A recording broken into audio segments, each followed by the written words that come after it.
Friday, my great curious friends. I just wanted to pop on here, and I was thinking, I haven't really ever done a video of my story. I think I've alluded to it in a bunch of different videos, but I don't think that I've actually ever, did one video where I said exactly kind of how I kind of fell into this position and you watching this and all that stuff. So there was a quote I was hearing today, and it was that sometimes you can do the most by doing nothing. And I think that's a lesson for this story, because it goes against everything that we're taught. There's a lot of busyness that happens, and so getting comfortable with not doing something is kind of a really hard perspective to shift sometimes. But for me and my hair journey, that's how it kind of started, was this idea that I needed to stop doing something, and especially when you've been doing something for a really long time. But what happened is that I was noticing as I was aging that my hair, I was losing so much hair, to the point where I didn't even want to wash my hair. I definitely didn't want to dry my hair. When I was looking in the mirror, I could see it was just like all scalp. It looked like a Brillo pad that had been just kind of crinkled up and just like sat on my head. The, dyeing it, my hair, it was this weird mix of the roots are coming in almost every 3 weeks and feeling like I need to get, stay on top of it, to not, having any hair and being scared to death to color it, because every time I color it and then I wash it out, I'm seeing all of this hair all over the floor, everything. So it just got to the point where I didn't even want to take pictures at all, because I didn't like how my hair looked. And then as it was, so thin, the color, you could see it was just laying right on my scalp, which made the scalp even, I don't know, it just made it almost glisten, I feel like, because my hair was so dark and then the scalp was just kind of there. So I kept doing all the normal things. So I kind of started doing some research. I did, the whole thyroid exam, going through that whole, situation where I went to the doctor and they checked out all my levels, everything was fine. But, a lot of people, I feel like, sometimes your normal isn't what, so maybe you fall in the normal, but maybe that isn't normal for you or your body type or whatever. So there's an argument to be made there. However, I just kept thinking that I needed to probably not color my hair anymore, but I just was a little nervous about it. And then, actually with good fortune to use the pandemic for, was when that came about, we were all kind of working from home. And if you are in a prison like I was for a very, very long time, where you are literally a slave to your dye schedule, the pandemic was awesome, because you didn't have to spend them. Well, you actually couldn't, because a lot of the places were closed, so you didn't even have the option to. But you also didn't really have, stuff to do. So it was kind of, I'm like, almost like idle hands, because, you were always planning it, so you were getting the most out of that particular dye experience. And so when you didn't have I don't know, some kind of event or wedding or something like that, you didn't know what to do. So I just kind of let it go. And as I did that, in just 4 months of doing and I'll link, I'm going to try to do that, link the apple cider vinegar video that I did, of just really giving just TLC treatment to my scalp and doing nothing, just leaving it alone. Not, pumping my body through a bunch of vitamins because this is the thing, is that there is such thing as the placebo effect. It can be good or bad. So as you are kind of going through this process, that hair is already dead. And so it died a long time ago. It just might not fall out for a while. So as you're kind of going through that, there's this, cognitive dissonance where you're just like, I know this is what I'm doing, but this is what I'm seeing. And I don't know, maybe I shouldn't do this. And so then you're thinking, it's just so hard to get used to that lag that's going to happen. But if you trust your body, which, I mean, it's a lot older than, you know, we give it credit for, what you'll find is that if you trust the process, you'll start seeing those little hairs start. I mean, I still have them. I mean, my hair is so gross. It's like a couple days old, but I owe somebody this video, so I needed to do it, and I'm doing it. But I still have, I mean, tons of hair. I mean, look at this. This is the 3 years. I say this all the time, but my little streaks, these were bald spots that I had because the dye was literally chopping it off. It was burning that out first. So as you start to see, again, 4 months, and all these hairs are just coming up. And I don't know, for me, I would rather have hair than not have hair. I would rather have gray hair and have it awesome than to not have hair at all, or to, you know, mask it. Like I said, I wasn't even taking pictures. I was just noticing that I didn't like it. You know, once you age to a certain point, the tint on different colors, it actually makes you look older, I think. I mean, because it's clearly not natural. And it's one thing to not be natural and be doing like purple or blue, and you're like not trying to be natural. But when you're trying to match your natural color and it's just not, it's a total miss, then it really can age you twofold versus if you just let your natural go out. So basically, I quit coloring my hair. All this hair started coming in. I start digging around a little bit, finding out how bad this dye really is, and then the different things that you can do naturally to connect with your body, and in general just increases your overall health, which makes your cells grow better, and then that means your hair grows better, and then you just feel better, and then you just look better. It's like, you know, a compound kind of thing. So, but what was so crazy about it is, you know, and I think I mentioned this before, I just kind of posted this story, but on YouTube, just to kind of, I didn't even really think much about it. I thought it was just going to be for me. And then I realized how many other people are kind of dealing with that, especially even the hair loss.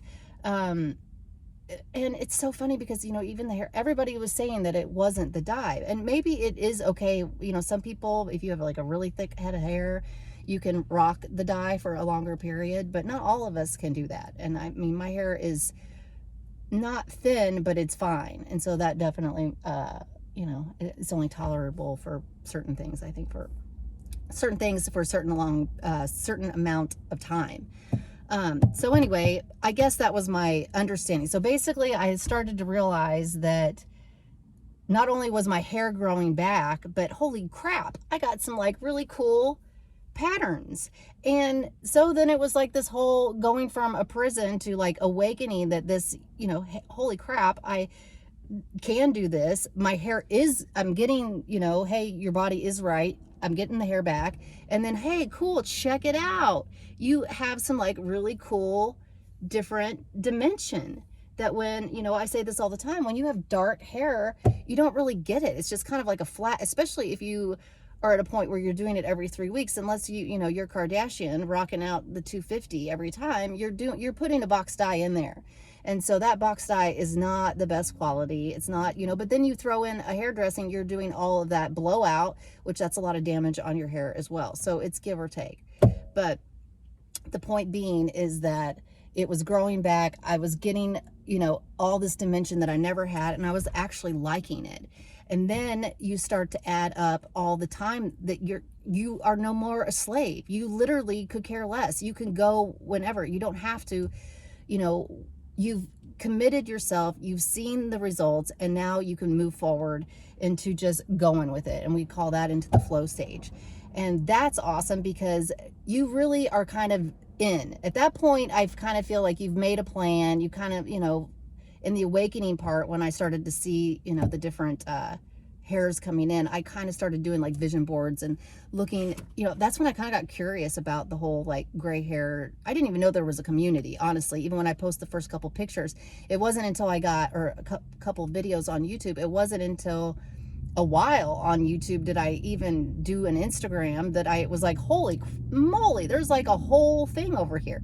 So once that happened, then the flow was much easier. So, I mean, if you're on the fence, I definitely think you should I say that, I'll say it in every video. You need to curate your feed in whatever platform it is so that you're seeing that, so that you can see, especially because I kind of knew what my hair was like. And as I was starting to see it, I was like, oh, okay, you know, I could have a representation of somebody that I could follow, and I'd be like, okay, I can, she's rocking it, and I know that, you know, I could probably go along that way.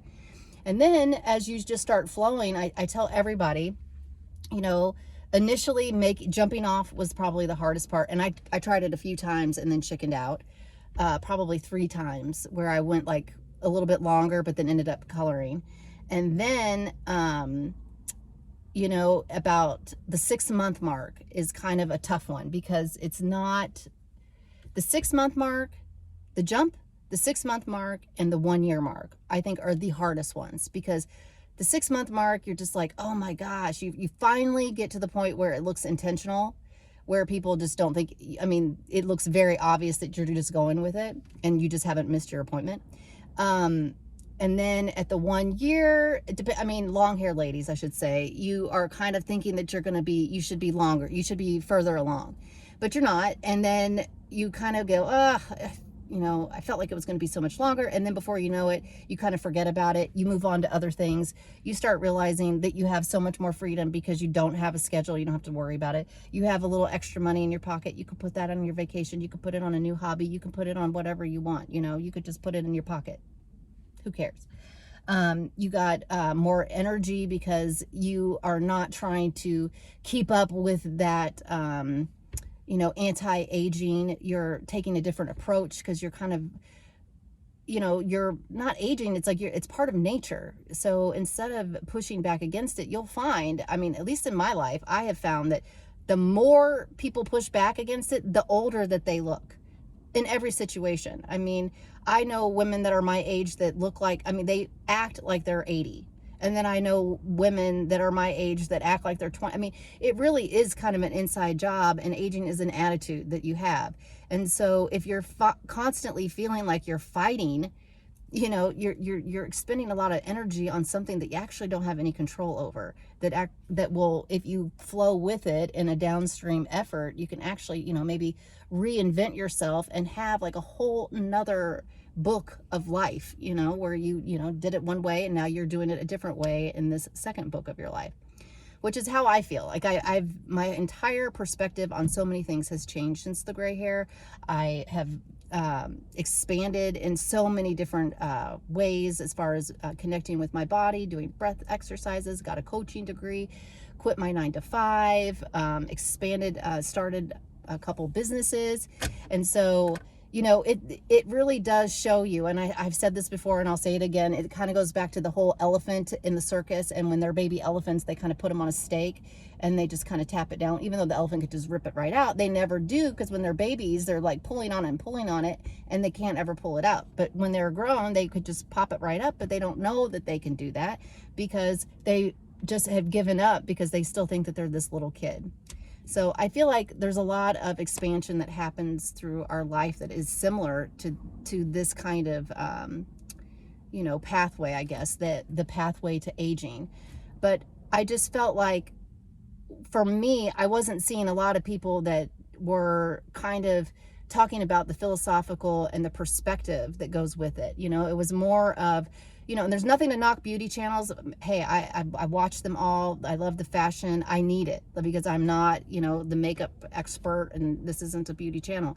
I absolutely adore it and want it, but there wasn't really a support group or a anybody that was going down past the surface, if you will, you know, as far as, you know, just accepting and not only accepting, but finding some humor in it, you know, because I always say this, the train has already left the station. There's nothing that we can do about it other than cater our attitude that helps support ourselves, and maybe, you know, maybe inspire some other people to embrace the art of aging, you know, which is what I call it. You know, your life is art. And, you know, the longer, the aging process allows you to extend your art. So without that aging process, you know, where would you be? Dead, right? Well, we'll be there before you know it. So anyway, I just wanted to pop on here and say that that is kind of my story. It's a ramble, it's a rant, but I wouldn't change it. And there's not very many people, I mean, at all, that have regretted changing in doing the transition to gray. If anything, and I say this all the time, I wish I would have done it sooner, because if I had grown up where, you know, I'm hoping that my child seeing me, well, maybe she won't even think about, you know, coloring her gray. And I told somebody today, it's like the natural Harry Potter picking out, you know, what your hat is, kind of, you know, it's like you kind of grow into your hair. And it would be so cool to be like, wow, you know, having a totally different perspective of, wow, you're getting this cool streak, or you have this, or whatever, and owning that as that being part of your uniqueness, you know. And especially if you were somebody that, like, were lucky enough to get gray at 30, you know. So, you know, that's the hair revolution. That's the gray hair revolution that I want to support, and I want to you know, rally behind. So I don't know, that's me. Thank you for watching, thank you for being with me, and have an awesome weekend.